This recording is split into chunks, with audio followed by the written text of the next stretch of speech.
I love the way the First Gen Lounge makes me feel.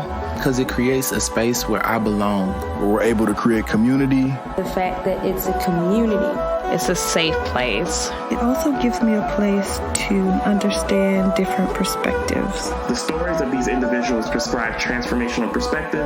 I receive encouragement, enlightenment, empowerment. And also serve as a catalyst to just keep going. Where we're able to be our true selves. I'm allowed to be an unapologetic first gen. And above all else, tell our story. And every episode is unique. I love it. I'm your host, Dr. Eve, and I'd like to welcome you to the First Gen Lounge. Hello, dear. So glad that you are here. And if you are new, what's up, boo? But really, so glad to just enjoy another week of having candid conversations about all things life and entrepreneurship in the First Gen Lounge. And today we are definitely going to talk about life. And one particular element of life is grieving the loss of a mentor. I can finally have this conversation without getting deep off in my feelings or coming to tears. And that's how I know I'm ready for us to have this chat. But not just that, when I think about, bars, get it, girl. But so when I think about, mentors, especially as we are first gen folk, something that really strikes me is that there are so many cases where mentors for us aren't just like mentors. These are people who are as important, if not more important in some cases, than like our own families. And I get that for folks because not everybody comes from the same background. And when you find somebody who loves you and appreciates you and adores you and supports you, you really gravitate toward that person, right? So man, mentors mean a lot, which I'm even saying my mentors have meant a lot to me. A lot. Because these are people who have been my riders. They have been the folks who, no matter what I was going through or what was happening in my life, I could look to them and know that they were going to show up for me in one way or another. They challenged me. They really pushed me to want more out of my life. But not just that, they showed me how to get there. Like, it's one thing for someone to say, be the best you can be. And you're like, well, yeah, how do I do that? And they're like, figure it out. Whereas you'd have somebody else who's like, yeah, be the best you can be. And here's something you can consider. So I really love that. That brings me to where I will go back a little bit in time and just share with you that there were two significant mentors in my life. One of my mentors, though, if I can actually think of a third one, though, he actually passed away from high school when I was in college, maybe like my second or third year in college. And we hadn't really been in touch in a while, so we kind of lost touch, but very significant in even getting me to college. And was somebody who sat with me after school, doing college applications, writing me letters of recommendation. He was the person who really was like, yo, you can do it, you can do it, you can do it. I see something in you. He said, Miss Blakeney, I see something in you that you probably don't see in yourself, and that's okay because one day you will. So the best teacher I had, and I did not recognize him as a mentor at that time in my life. I didn't have a concept to me really what mentorship was. He was just a teacher. But hindsight, he was absolutely a mentor, and he helped me develop my love for history. And I just, loved everything about who he was as a person because he was honest.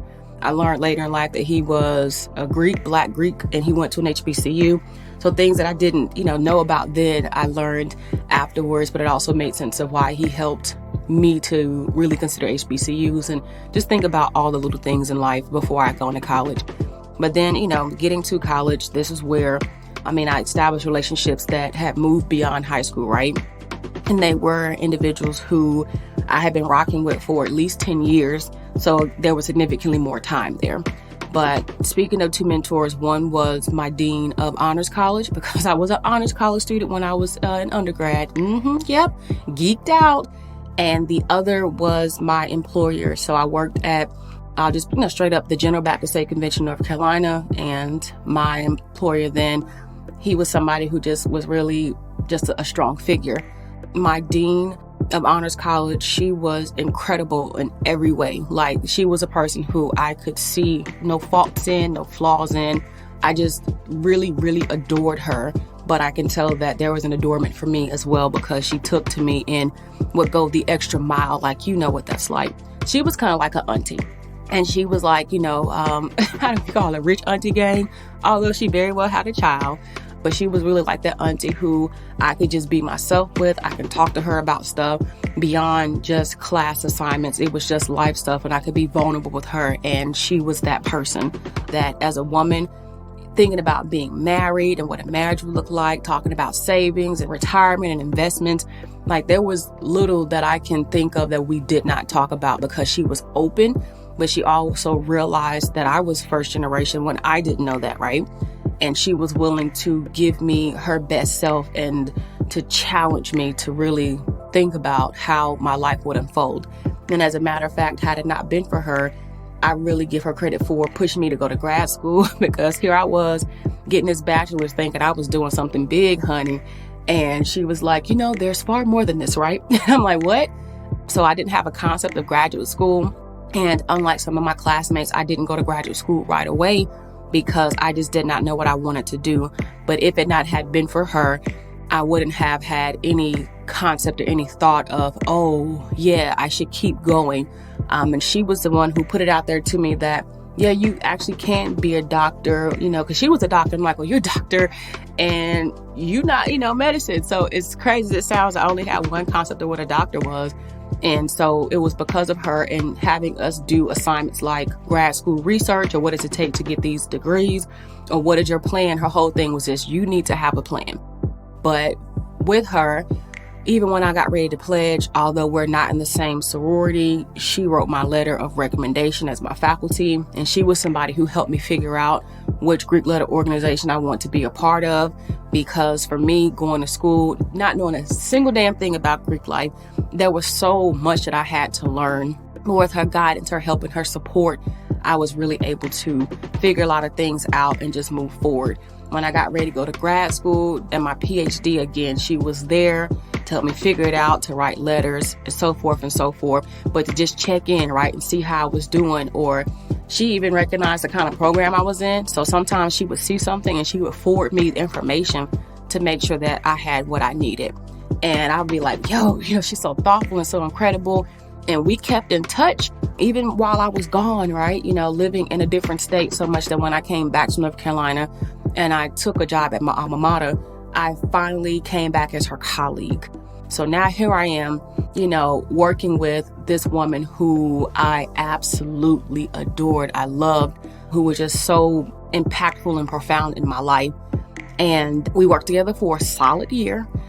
And I ended up transitioning out of the job that I was in to embark on this journey of the unknown, which ended up being entrepreneurship. And going from that, thinking this is forever. And I mean forever, like, people are going to pass, right? But yeah, she's going to be an old ass lady. She's going to see me through all of these other things. She's, again, so significant in my life. And what happens? Well, you already guessed it. 2 weeks after I left my job, where we had worked together, and it just was a full circle moment. She saw me become a doctor. She got me these nice little gifts from when I finished, and it was just knows me, right? Just knows me. And she passes. And it shocks the hell out of me, because I'm like, whoa. So it felt as devastating and heartbreaking and numbing and all kinds of things as it would have, if you had told me, again, like my real aunt had passed. But, blood don't make you family. And for me, it was one of those, I'm stuck in my head, just get blown up my whole life. For me, it did, like, whoa, wait a minute. And I had literally just left, so she hadn't seen or hadn't had an opportunity in my head to like see what was going to happen next, right? Because I always look to her. I can talk to you all day about her, but you get like her significance and that blow. So mind you, she passes 2 weeks after I leave my last job, and just a month prior, my maternal, now I'm kidding, I'm lying, my paternal grandmother had passed away. And she was someone with whom, just to be very candid with you, I didn't have a relationship with. We're not going to dig into that right now, but it's something that's, that's for real for me. And I was processing that already. And then here comes my other mentor, or not my other mentor, my mentor, and she passes. And it's kind of like, oh my gosh. So I was processing a lot. I had just left my last job. I didn't have any idea what I was going to be doing with my life next. I just knew that this is what it was. And I needed to figure out how in the world do I go on without this one particular person in my life who's just been so significant. And you know that you're going to go on, but you just kind of get stuck. And see, this is the thing. When it comes to mentors for people like us, again, our mentors are people that we're not just students. For us, we're not just students. So in the time of me grieving and kind of figuring it out and processing everything, I sometimes felt like I was expected to understand it, or just kind of understand oh, I'm just a student. You know how sometimes students, oh, such and such passed. Oh, that's sad. They were such a great teacher. But this was oh my gosh. But anybody who knew me knew that was my girl. And, I would also gladly be okay with being called her little protege, because there was someone in my life whom I believed in, but who believed in me so much and nurtured me to become who I am today. And that was really significant, right? She was well-read, just well-cultured, talking about China and silver and all kind of things. She was that person. And honestly, when I got married, one of the ways that I honored her, because she was still alive, when I got married, but I honored just her impact in my life, is taking the 2 middle initials, because again, she was just the dopest woman. So I talked to her. There was another mentor, right? I told you, the one who I worked for throughout college. And I think he did a lot more in my life when it came to professional things, right? So even in the workspace, challenging me to be a leader, forcing me to figure things out. And I say force me, he wasn't a bully at all, but he would give me projects at work. He would be like, okay, well, here you go. This needs to be done. And I would be sitting here how am I going to do this? Are you serious? And his thing was, you will figure it out. You'll always figure it out. As long as I have it done, I don't care how you do it, because I know that you will figure it out. And even as a collegiate student, he would have me responsible for hiring other collegiates to come in to help us with projects, doing payroll for them, signing their checks, or filling out their checks, doing timesheets. Hindsight, this man was putting me on. But he was also very humorous and down to earth. And he would always, to me, speak in riddles. So he was teaching me life lessons in ways that I was kind of I don't even understand. That's going completely over my head. Brother, help us out right now. But even when I got ready to do anything on campus around student activities or just having a schedule, I was able to control my own schedule. So I can, hindsight, I can see why entrepreneurship works for me, because even then, though not an entrepreneur, I was able to really create my best life as a college student and figure out what would work for me. And he was doing that to help me, see life differently, or understand that one day you're going to be a professional and you should have all the skills that you need and the critical thinking abilities that you need, and just being able to lead in a way that I'm dang, I've been leading people for a long time. But again, I just did not process what this meant at the time. And similarly, he was someone who I looked at him more like a grandpa, although I realized after the fact, he wasn't even that old. He wasn't old at all, actually. But he was someone who, with just his wisdom and how he moved and how he cared about people, he was someone who also helped start to show me to the, quote, finer things in life. So understanding that, a number of us who had worked at the convention with him, and it was 3 of us, but every now and then when we said we had big projects, we'll have a whole group of folks to come in and help us with stuff to get it knocked out and go about their way. So there was 3 of us who were steadily working there, if not 4, depends on the time of year. But he was someone who would reward us and do things with us, take us to the melting pot or to a nice restaurant, and you can, get what you want. And I'd be sometimes so enthused by how fancy it was. I'd be oh, and he'd be put on, your work clothes, and, we're going out of work clothes, at professional clothes. Because actually for work, here's another thing, I got to wear what I wanted to work. So, the professional transition for me was quite interesting. I'll say that, considering what I came from. And I don't think that honestly, that made me any less of a professional, but he really, really tapped into people's gifts, into their skills, and helped them to be, again, the better version of who they want to be. Like, and not that you weren't already good enough, but I think you get it. So yeah, working with him was an absolute joy. And he was somebody who also got to know, my family. He knew my pastor, and because kind of like naturally, Baptist Convention of North Carolina, my church was associated. So it just really worked out. When I got ready to pledge, I had space to be able to pledge and kind of get myself together. And even if I may have been asleep on the table in the conference room sometimes, he didn't make a big deal about it. It just kind of like, But, even with that, just someone who challenged me deeply emotionally when there was loss in my life or something was going on. I had a trusted friend even. And again, being somebody who I looked at like a grandpa. And again, so shame because he was not even close to being nobody's grandpa age. Well, I mean, he could have been, but not like, not old man. So like, I tickle myself when I think about it. I had a situation happen when I was I graduated. At the point of graduating, you're no longer a student, so you lose your job. So I had no job right when I came out of college. Not at least for like that summer. I had a job that I was going to, but for that summer, I did not.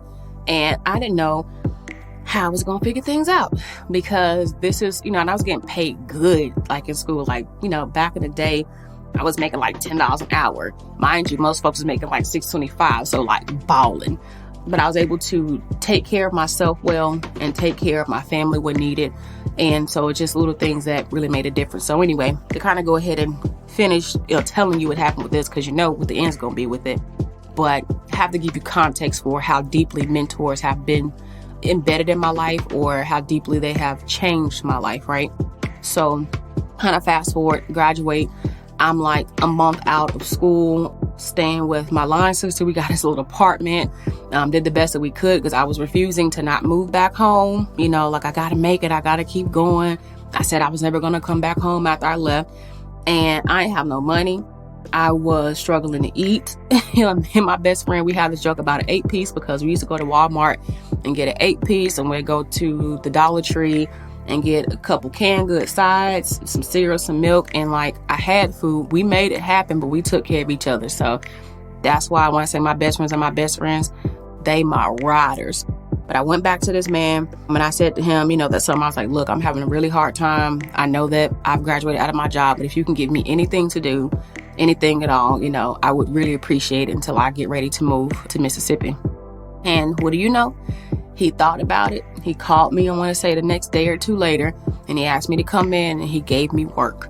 So in one of the hardest points of my life after graduation, he gave me something to help me get through, right? And I think, looking back, I think he may have actually paid me out of his own pocket from his own checks because I wasn't a student in the budget. And so, like, I got a couple $1,000 off of that too. And that's not to say, he just giving it to me, but he made sure I had what I needed. And there was no doubt about it. And my other mentor was very present in my life. She would still check on me. So together they were this dynamic duo. And I want to say I did not have to worry or need for anything with the mentors that I had. Because even if I may not have been able to reach out to my biological mom, like she's not my real mom, but if I couldn't reach out to my mom, for whatever reason, or anybody else for that reason, I could depend on mentors like family. So you understand, they were big, big, big to me. But 3 years later, he died. And this is where I get to the point of I have been really trying to wrap my head around everything that happened, because this wasn't supposed to happen, right?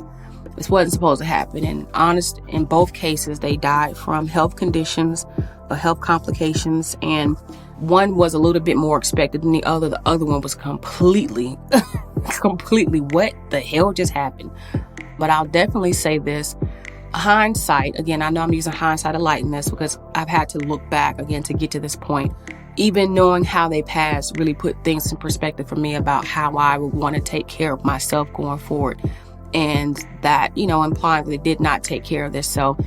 But I definitely have a belief that a lot of the stress and weight that they carried from being who they were naturally definitely contributed to, I would think, maybe irritating or agitating rather some of their health conditions that they may have had. And so, so my world's shaken up. Two people who have been in my life on levels that until now, imagine some people just probably didn't even know or understand. And I still haven't said their names, but those who listen who know, don't respect their privacy still.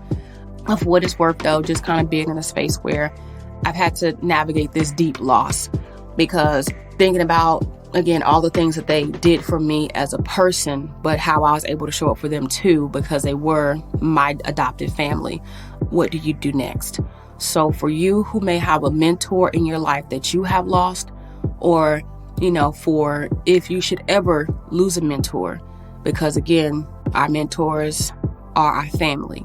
I want to offer you a few things that has helped me to navigate this newness in my life, my new normal without them. And really simple things, but I found them to be profound. And I'm sure that there are 1,000 things additional that you can do, but these are the 3 things that I feel like have helped me the most. The first thing has been allowing myself to feel how I feel. So I want you to let yourself feel how you feel about what you feel, because nobody but you knows the extent to which this person has changed your life. And although some people can recognize that maybe you have a great relationship, or they can recognize that they mean something to you, because you're not family, a lot of times people may not know how much somebody means, or how deeply they have moved you and shaped your life. So be okay with feeling how you feel and processing things how you process it, because most of my classmates who knew me and knew my first mentor who had passed, they understood very well that I really took it hard, because they knew us. Every time we turned around, I was up under her or close to her or around her or doing something that involved really being in a space where my mentor was, just truly, again, impactful. Then the other place of that is just because I was just quote unquote a student, that some people expected me to just kind of go on so easy, but it wasn't easy for me. But I took the time to do what I needed to do to ensure that I was going to be good, because I knew that this was a loss that was heavy for me. Both ways were both mentors.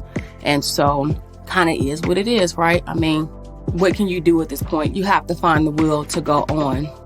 So the second thing that I would definitely say to you as you are making sense of having lost a mentor is, don't be in a rush to try to replace the old ones. Like, they are irreplaceable. And, it's kind of like you have this void in your life, if you're honest with yourself, and you just want to fix it and make it right, and you got to do something with it. But it's cool to just do nothing, and it's cool to just let life take its course, and it's cool to just let the people who are going to show up, who are destined to show up in your life or destined to evolve as mentors, who aren't, again, they're not replacing the ones that you've had, but these are the ones for your going forwardness. So for me, I wasn't, I got to find somebody to replace such and such, and I got to do this, because they cannot and will never be replaced. But I have opened myself up to having mentor relationships in my life that, they're still new. They're new. Just going to be for real. But I wasn't seeking them out or saying, hey, I need a new mentor. Can you come and be my mentor? Can you help me? I really just let myself be and let the relationships naturally evolve, because every mentor that I have had has been someone who I've had a naturally evolving relationship with. And that's something I think makes mentorship beautiful, that I had to go and say, hey, will you be my mentor? It was one of those, we understand what this thing is, and we're going to ride it, and we're going to ride it out. So definitely you'll find that there will be people who will come, and they will come at the right time for the right reasons, and let yourself have that and be good with it.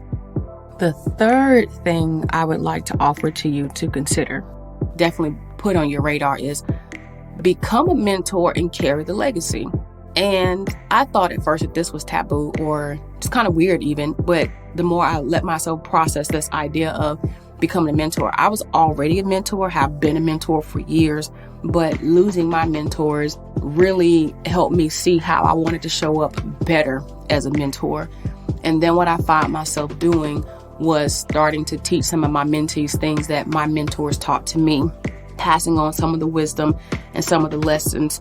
But in doing so, what I found myself doing was healing as well, because it was realizing again that their legacy continues, that their lives continue, and it doesn't take family to carry a legacy. That's the other thing that was really big to me, that a legacy really boils down to the impact and being able to carry it on and pass it on through people.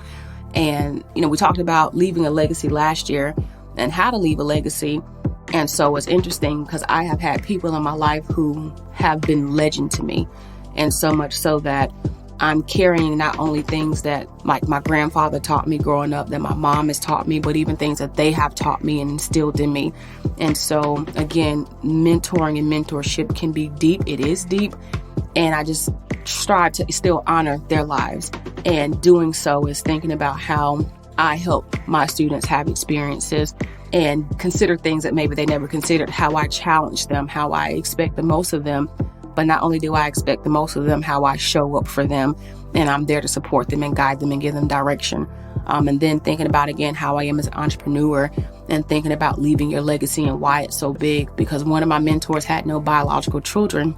However, the impact he had was long and wide and just, we know no ends, for sure with that. But I definitely say that it's nice to finally have this conversation. It's nice to be able to get it out, express my thoughts about it. But not just that, I tend to not want to have a conversation about things that I have yet to really wrap my mind around, because I can't tell you what to do if I ain't figured it out. So I can't give you advice if I don't even know myself. And, as this is looking like year 5 since I lost my first mentor, it hasn't taken that long. I won't say totally that long, but it's nice to be able to be in a place where I can face it and I'm not running from it or ignoring talking about it because of how much it hurts. And even something like this is a way for me to, again, honor their lives, honor their impact in my life, and to be able to help you knowing that these things are real. And in our first gen space, somebody got to talk about it. So with that in mind, again, I'll just remind you those 3 things. As you may have lost a mentor, as you may lose a mentor, just please allow yourself to feel how you feel. Don't be in a rush to replace your old mentors. They're not replaceable. And become a better mentor and definitely carry the legacy. And as I share these things with you, I do them myself, but definitely have found peace in what's happened and am looking forward to continue to go on and be everything that I know they thought I would be. So with that in mind, because I'm trying to keep you long, just want to tell you thank you for being in this space. Know that I adore you. And don't forget to go check out the show notes to find out what's going on, especially with the EW Trailblazer Society. I want you to learn more about that and just find ways that I can continue to help you become everything that you know you are destined to be. So you see how the legacy carried on? It sure did. All right, so I will holler at you next time. Be good to yourself. Keep pressing forward and keep blazing the trail. I'm out.